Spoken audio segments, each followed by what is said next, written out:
gonna be very confidential. You can't get better than that.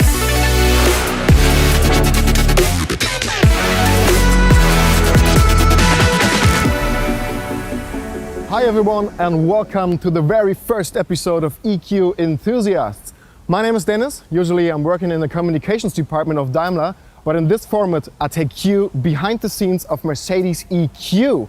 I show you the latest innovations and the most fascinating products, plus the people behind them. And that's why we're here in Sindelfingen at the Mercedes-Benz Design Center. We're going to meet a very special person. He once designed the Mercedes Vision AMG Gran Turismo. Now he's a team leader in exterior design and significantly involved in the look of the whole EQ family. I promise you up front, guys, it's gonna be a lot of fun for you to watch. Hope that sounds good, and if so, let's go!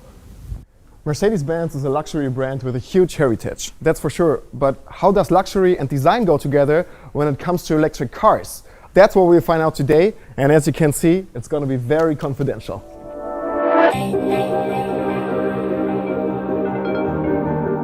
Bastian, hey, good to see Dennis. you. How you doing? Great to have you here at the Mercedes-Benz Design Center in Sindelfingen. Thanks so much. What we're going to do today, what have you prepared for us? I'm very happy to show you today some insights about the Mercedes design and give you a closer look in the future of Mercedes-Benz EQ. Yeah, sounds great. So, You could follow me, but before that, I have to tell you that everything in there is highly confidential, so you have to turn your camera off and then we can follow. Okay guys, you heard it. I have to turn off the camera at this point. Okay guys, I'm allowed to turn on the camera again. Look at this beauty.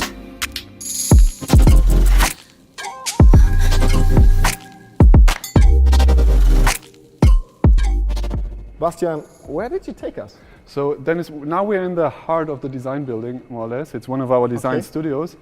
And what you can see here is the Vision EQS, one of our latest show cars. Nice one. Show me some of your projects. I'm really curious.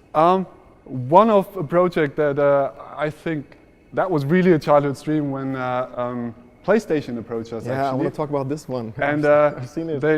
they asked us to do a show car for their game Gran Turismo. I mean, a show car for a racing game. You can't get better than that. These tasks you don't even get in university. So we created a car that was really highly efficient. We have active aerodynamics. But this one was built for a combustion engine, right? What about the EQS, the electric S-Class? So we take our inspiration more from electric devices to create a really unique look for the EQ brand. So we have that one bow silhouette describing the sleekness and elegance character of the car. What are the main challenges creating an EQ in comparison to one with a combustion engine? To make that a bit more clear for you, I thought, why not go in here and do a little bit of sketching? Right now? Yeah. For me, I would ask you to sketch some. What does a Mercedes mean to you? What comes into your mind if you think about a Mercedes classical limousine? Classic. Okay, so like S-Class. Like, go ahead. Yeah. Don't laugh at me. No, looking good. Go ahead. Yeah. Can I work in your team? Of course, we always need young, talented, motivated designers. Oh man, like a common S-Class. Don't forget the star. Yeah, sure. Okay, now it's finished. What do you think? Okay. I mean, no, I'm being honest, this is exactly what I mean. Like, everybody has a perception of Mercedes in particular. What does it mean to think about Mercedes? And for sure, most of the people think about a normal limousine. And so this time, if it looks like this, or more like the S-Class, you have a long bonnet, which is unique for the combustion engines, and also a long rear overhang, which is specific for the rear-wheel driven cars. But here with the EQ family, of course, we have to rethink everything. We have different technical requirements. It's an electric car. We still want to have people that it is recognizable as a Mercedes for sure, but then bring new elements in that makes it really unique for electric Mercedes. For example, if you look at the front of a car, for example, an S-Class front, you have the huge Mercedes grille, which is recognizable from Mercedes all over the world. People recognize that grille, Sure. they know the star, and they know that it is Mercedes. For sure, with the EQ brand, we have to find a new interpretation of that unique grille. So, as you can see here, It definitely looks different, right? it really does. And that's not only because of the light and the stars, but also because it's an electric car. And therefore, we don't need as much air for cooling the engine, which is behind it, because this is the case on the S-Class. Whereas here, we have more design freedom to develop something new.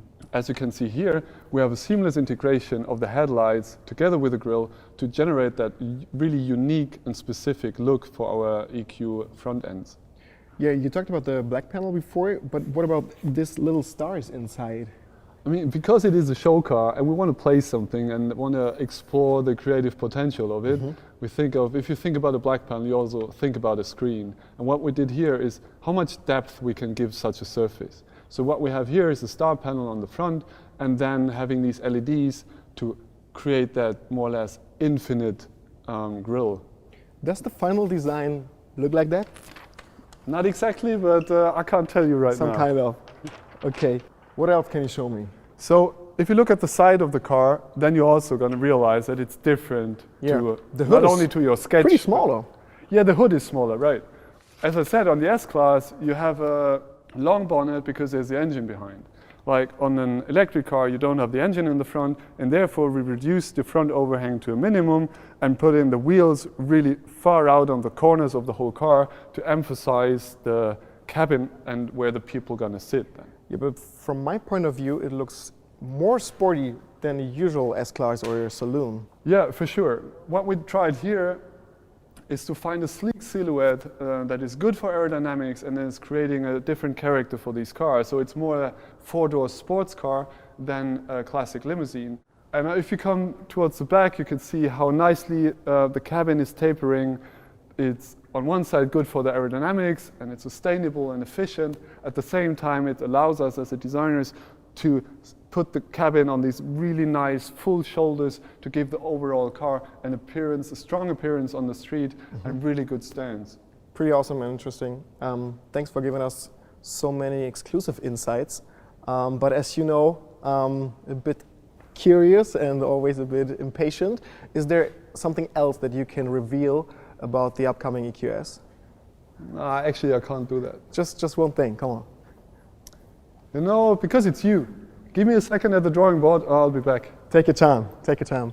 So good to see how passionate this guy is. I'm deeply impressed and so thankful for visiting this extraordinary place. It has been a once-in-a-lifetime opportunity and I hope you liked what you have seen. And if so, click on the thumbs up button, leave us a comment below and don't forget to subscribe, share it with your friends. I'm really looking forward to going on with you on the next episode. And there comes the future. Hope you like it. Wow, that's cool. All right, guys, sorry, but you have to stay a little bit more patient. But I think you got some really good insights about Mercedes-Benz design and also the future of the EQ family. I think we really created something special and unique. It's going to be something on the road that you haven't seen before. And stay tuned, and bye-bye. Bye, guys.